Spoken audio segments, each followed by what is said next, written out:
Tripulación, estamos próximos al aterrizaje.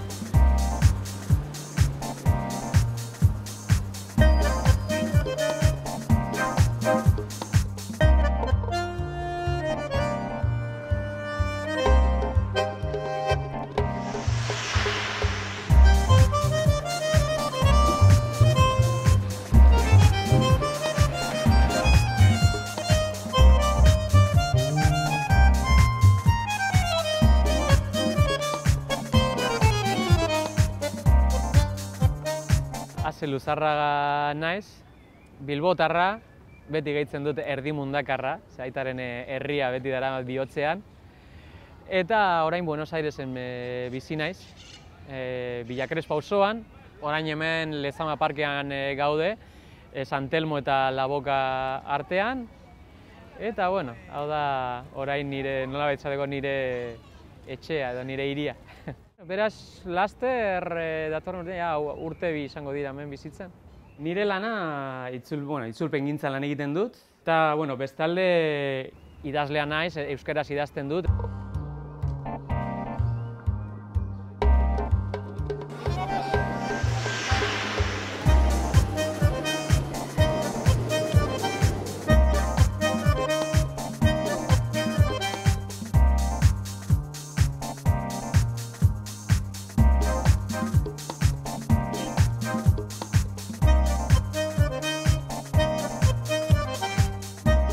Nire izena Xanti Arrieta Manterola da, Gipuzkoara naiz, Oriotarra, eta duela urte eta erdi Buenos Airesen bizi naiz, Eusko Jaurlaritzaren beka bati esker. Eusko Jaurlaritzak Argentinan duen ordezkaritzan nabil lanean, eta Euskal Etxeen kontuekin eta nabil, buru belarri. Pentsa Argentinan 86 Euskal Etxe daude, Eusko Jaurlaritzaren zentsuaren arabera.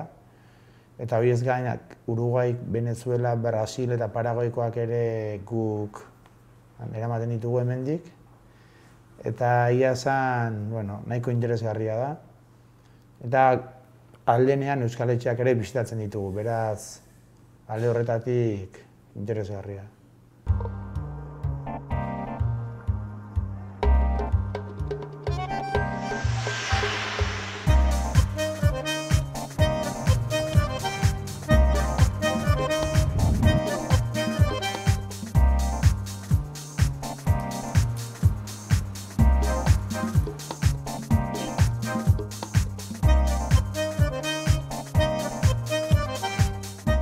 Hemen gaude nire etxetxoan eta bestalde nire bulegoa ere den honetan, hemen egiten dut lan, eroso, lasai, etxean, hori gustatzen zait nire lanaz.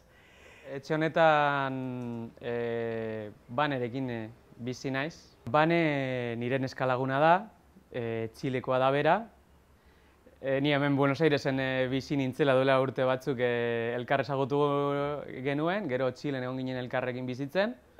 Banek berak esango digu zer deritzon honi eta Euskal Herriari, ze bera Euskal Herriari ere bizi izan da. Bueno, el País Vasco a mí me encantó, tuve la suerte de poder visitarlo.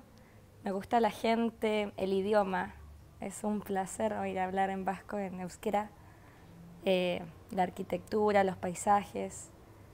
Me gusta el ambiente que hay entre la gente, no sé. La verdad es que yo tenía más imagen por el tema de la música, del punk. Claro, todos los grupos que escuchaba yo venían de allá. Escorbuto, La Polla. Y nada, era una imagen más por ese sentido. Pero luego ya al visitarlo, claro, te das cuenta de toda la lucha que ha habido siempre. Y es muy similar a lo que ocurre donde yo vivo, en Temuco, con los mapuches. Entonces está eso de rescatar la cultura, aunque me parece que en el País Vasco tiene más fuerza todavía. Nire lana itzulpengintzan lan egiten dut, eta lanaz aparte gero astean zein bat arratzaldetan sukaldaritzako klaseak hartzen ditut. Bueno, hori asko disfrutatzen dudan kontua da, baina esango nuke banek nik baino gehiago disfrutatzen duela. Beti gustatu zait lan sukaldean endredatzea, baina kasu honetan batez ere lanbideari begira baino gehiago izan zen bisadoa lortzeko modurik errazena zerbait ikastea zelako. Eta hori gustatzen zaidanez, 2 urteko kontua da eta oso ondo pasatzen dut.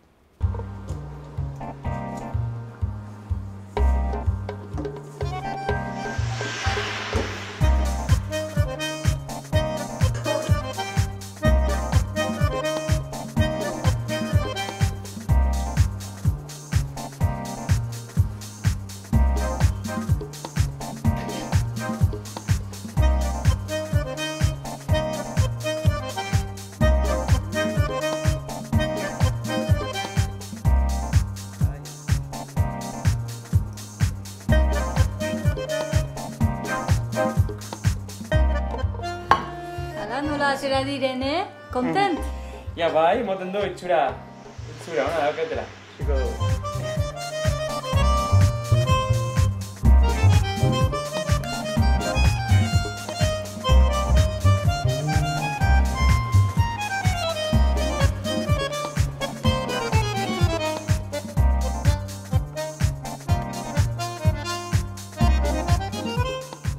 Euskaldun desente gaude hemen. Eta, ni bikoteak bizi naiz eta behar euskalduna, zarauztarra. Eta, etxean etengabe euskeraz, gure artean beti euskeraz. Gero euskaltzaleak izeneko erakunde batean ere bagabiltza, euskal etxe batean, eta euskara irakasle, eta badira makina bat euskaldunan ere, eta haiekin euskara asko egiten dugu. Badira argentinarrak ere euskara hitz egiten dutenak, eta haiekin ere zehatzen gara euskaraz hitz egiten. Ez da errazaz, beti egoten da erdaldunen bat artean, eta askotan jendea ez, konbertsaziotik kanpo edo ez usteagatik zehatzen zara ez, haiekin ere erdaraz hitz egiten, baina egia esan euskara nahiko presente daukagu, egunerokoan. Eta hemen nun gaude beraz? Hauxe da, Puerto Madero, hauxe da nahiko auzo mamu auzoa edo, eta duela urte gutxi eraikitako eraikuntza dira hauek, eta gehien bat bulegoak dira hemen. Hori, ez gure bulegoa ere hementxe dago, beste erakunde askotako bulegoak ere hemen daude, eta nahiko lasaia da, lasaiegia agian, eta, behintzat haize pixka bat hartzeko eta ez dago gaizki. Noizean behin etorri eta oinez ibiltzeko, eta nahiko agradablea da. Eta euskal kultura nola praktikatzen duzu ere Buenos Airesen? Bikotea musikaria da, formazioz. Berak trikitixa eta panderoa jotzen du, eta hortxe jarruten gara, gure musikaren gora eta bera. Eta gero, abez batza ere badago euskaltzaleaken, eta haiekin ere, zehatzen gara, noizean hemen elkartzen gara.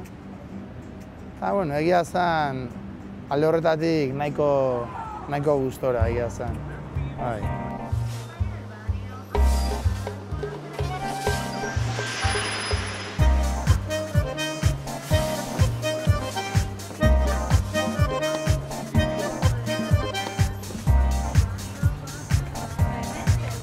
Hauxe San Telmo auzoan gaude, euskaltzaleaken egoitzan.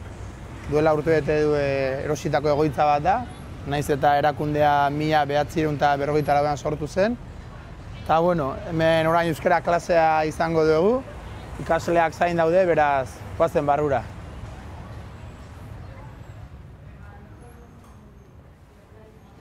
Hemen txeitu bi ikasle. Abenduaren 7an euskaren eguna ospatuko dugu. Eta eguna ospatze aldera bertso batzuk prestatzen ari gara. Carlos, eta zuk zenbat denbora daramazu euskara ikaste? Noiz hasi zinen? Noiz hasi zinen 2004an hasi zen. Eta zergatik hasi zinen euskara ikaste? Nire familia iparraldekoa delako. Bai, nongoa da zure familia? Donapaleukokoa da. Hori Baxe Nafarra da, ez da? Ben Nafarroa. Ben Nafarroa. Non ikasten duzu euskara, ze lekutan ari zara euskara ikasten? Euskal Zaleaken. Eta bertako lehendakaria zara, ere, Bai. ezta? Da zer moduz, lan asko ematen dizute? Lan asko, baina polita da. Bai, merezi du? Bai. Bai, eta orain zertan ari zara? Bertsoak preparatzen ditugu. Eta entzun dezakegu bertsoa? Bai. Eztuko dugu? Etxekoek diote ez dela normala, psikiatrak esaten dit eroa nagola, lagunek uste dute naizela ergela, niretzat balio du txinera bezala. Oso ondo.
Euskararekin kontaktuan jarraitzea ez da erresa. Horregatik niretzako oso pozgarria da Euskal Herriko baten bat datorrenean. Gogaratzen naiz hemen Fermin Muguruza egon zanean, taldearekin eta elkartu ginen. Eta esaten nien, ze ederra gau batez euskeraz hitz egin ahal izatea, ze aukera gitxi daukat. Badaukat beste modu bat hizkuntzarekin kontaktuan jarraitzeko, eta da, ni itzultzailea naizela, nire lana hori da. Eta beraz, egunero nabil gazteleratik euskarara testuak itzultzen, irakurtzen, eta gero, idazlea naiz, euskaraz idazten dut, eta beraz jarraitzen dut euskaraz idazten, eta modu baten saiatzen naiz euskaraz pentsatzen, eta modu baten hizkuntzari bizirik iraunarazten nire barruan, ezta? Baina ez da erraza. Zenik hemengo euskal komunitatearekin, edo euskal diasporarekin, edo ez daukat kontaktu handirik. Euskal lagunak eta, baina ez daukat olan etengabeko kontakturik, eta beraz, hemengo nire lagun gehienak dira argentinarrak, uruguaiarrak, txiletarrak, eta Euskal Herriko jende gutxirekin daukat kontaktua. Hemen egoteak aukera eman dit esaterako euskal kantari batzuekin harremana izateko, eta esaterako Juantxo Eskalari etorri zenean etxean hartu genuen, lagundu genion kontzertuak antolatzen. Fermin Muguruza etorri zenean, lagun baten bitartez txitxi burduntxi edo asado bat antolatu genion, eta beraz, apur bat hango euskal musikarekin lortzen dut olako kontaktua izatea, noizean behin. Eta, gero beti jarraitzen dut entzuten etxean, begiratzen dut, disko berri ateratzen dituztengo taldeak eta bar, musika ere da nire bizitzaren zati bat, hemen talde batean jotzen dut.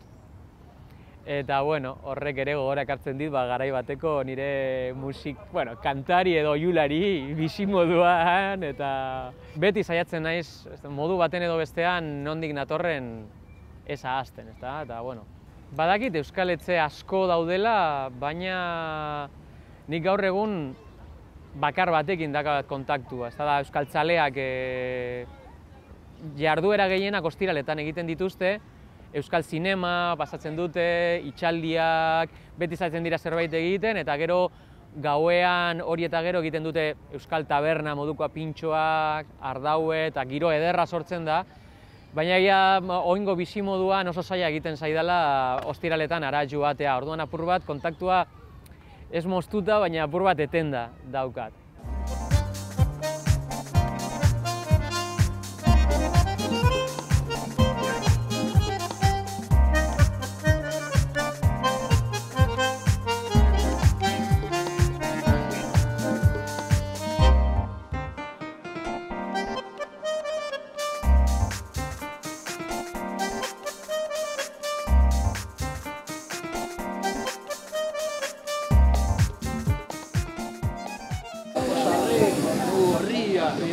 El País Vasco, sí.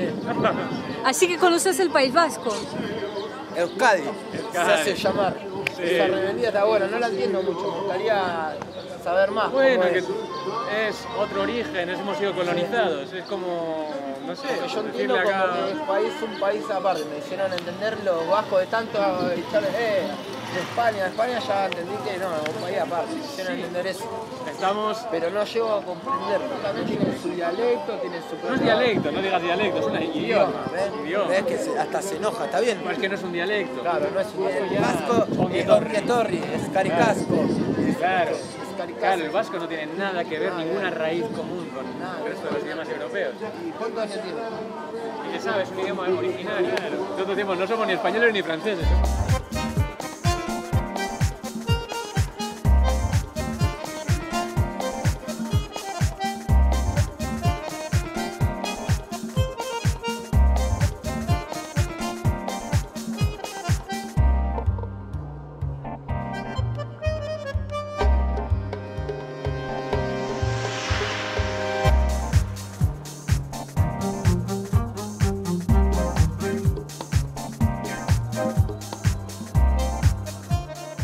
Hemen La Boca auzoan gaude, alde agian Buenos Aireseko auzorik turistikoena zati hau, Caminito.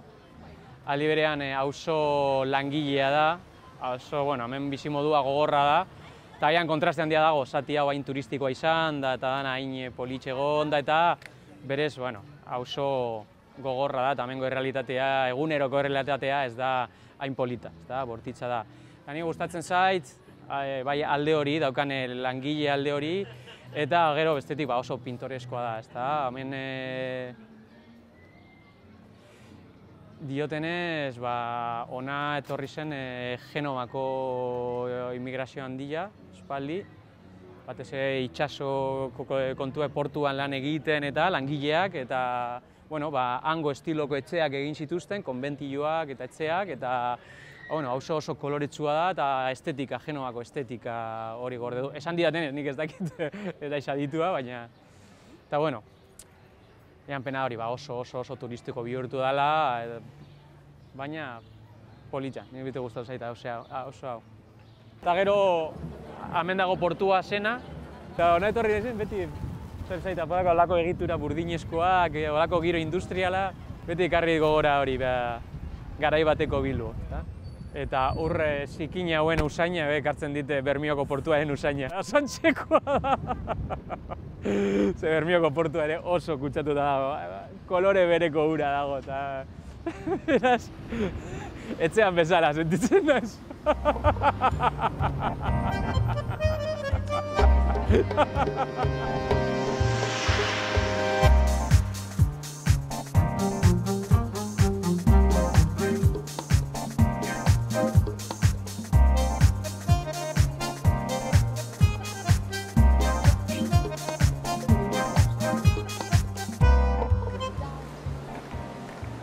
Ni Mikel naiz, eta Janela eta biok etorri gara Argentinara oporretaz.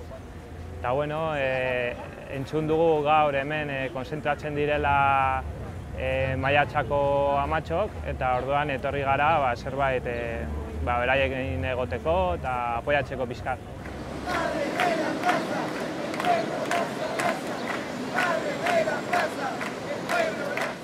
Yo soy Alberto Sordelli, fui militante de toda la vida político peronista y ahora kirchnerista. Y estoy desde hace 36 años con las madres, aquí en la plaza, que es en el reclamo por los 30.000 compañeros desaparecidos. Se reclaman también los presos políticos y bueno, los presos salieron en libertad, los desaparecidos nunca se supo nada. Cada jueves se hace de 15:30 a 16 una marcha aquí en la plaza recordando todo lo que pasó.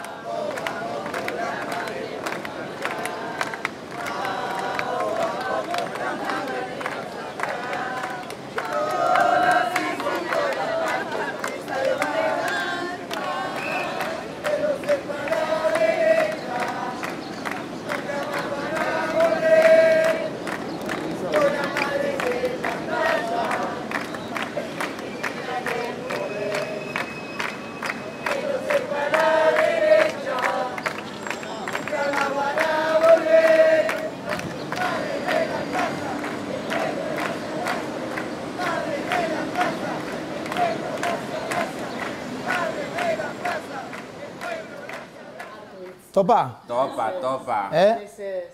Haupa zuek. Bueno,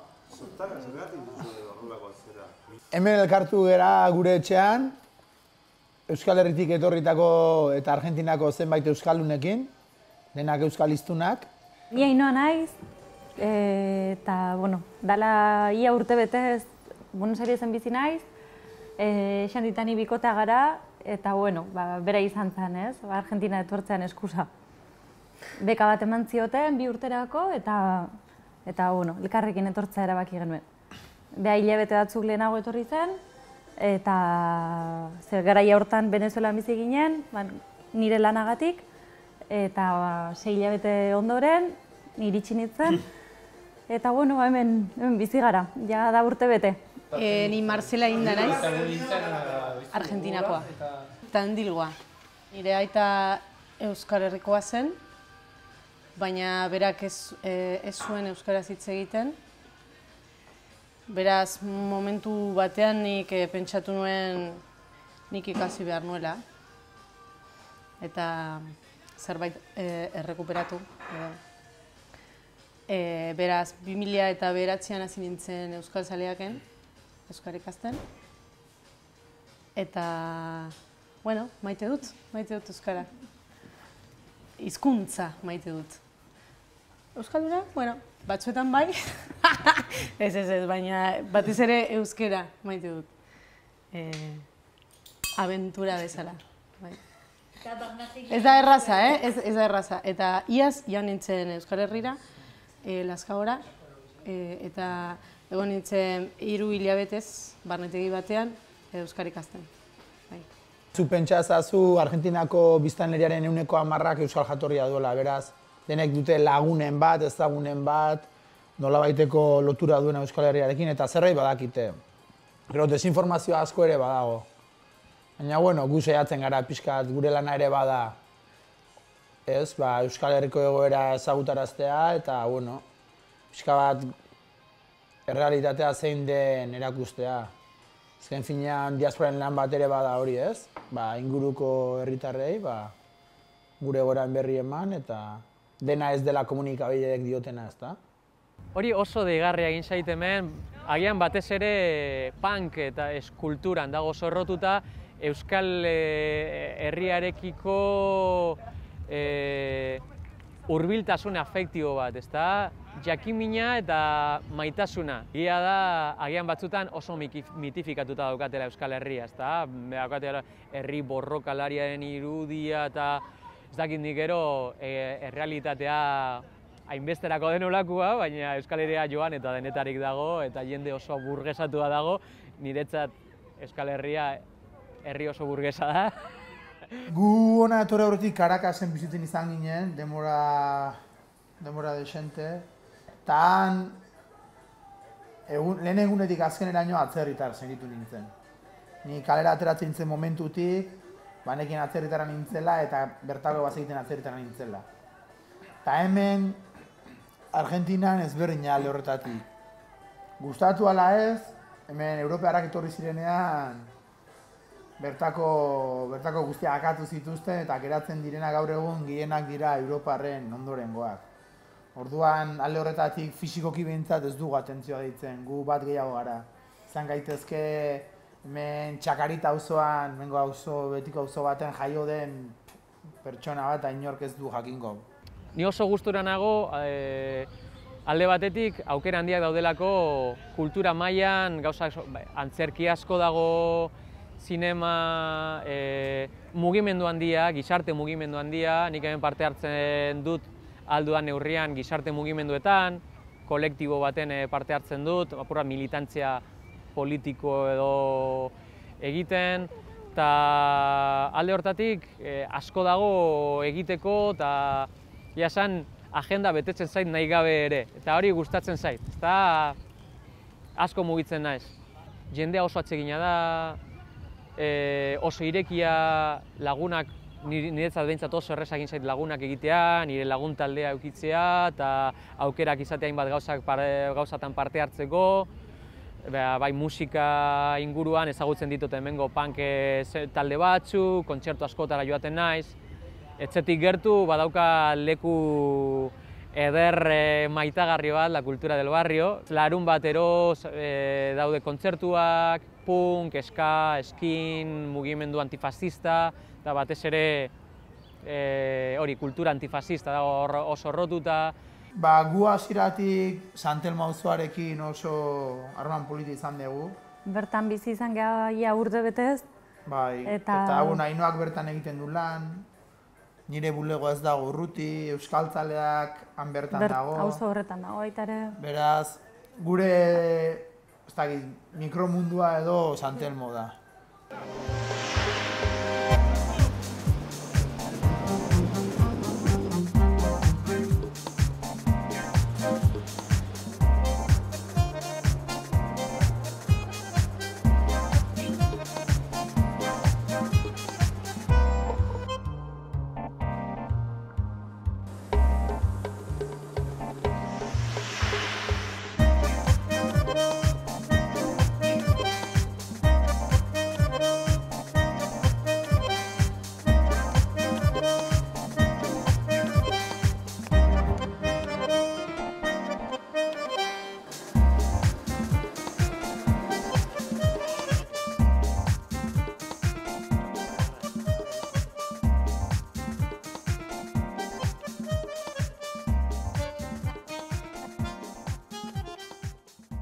Gero kultura aldetik badaude haian gauza batzuk hainbeste gustatzen eskedanak. Herri nahiko kultura, orobar nahiko matxista da, nahiko homofoboa. Arrazismo asko dago herrialde honetan. Badute jende asko badu izugarrizko ikusezina, bertako jendeari, azkenean bertako esango dugu ez dakit segitzen politikoki zuzenena, bertako herriei, esan maputxeak, esan guaraniak, bertako jatorriz, bertakoak direnei, badute nola baiteko ikusezina, eta Boliviarra haue, Perutarra haue, beti bada hor, nahiko kaka.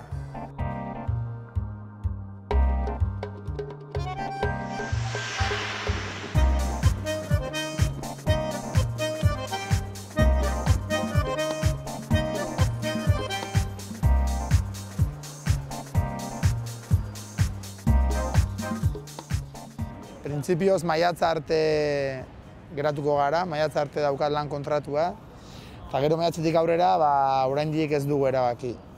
Etxean eta aukera asko ez daude lan aldetik eta ez da egoera politena orain, gazteentzat bereziki. Eta, Argentina nahi edo ez aukerak badaude. Ez dago inoizko egoera honenean, baina lan aukerak eta badaude. Eta aukera bat izan liteke hemen geratzea. Oraindik ez dugu ezer erabaki, baina gustora gaude. Herrialdeak ondo hartu gaitu, jendea oso jator izan da gurekin eta geratzeko aukerak badaude. Askotan hori, herri mina sentitzen duz ez dakiz zer, bai. Euskal Herria maite dut, noizean behin itzuli nahi dut, baina ni hemen ere etxean sentitzen naiz.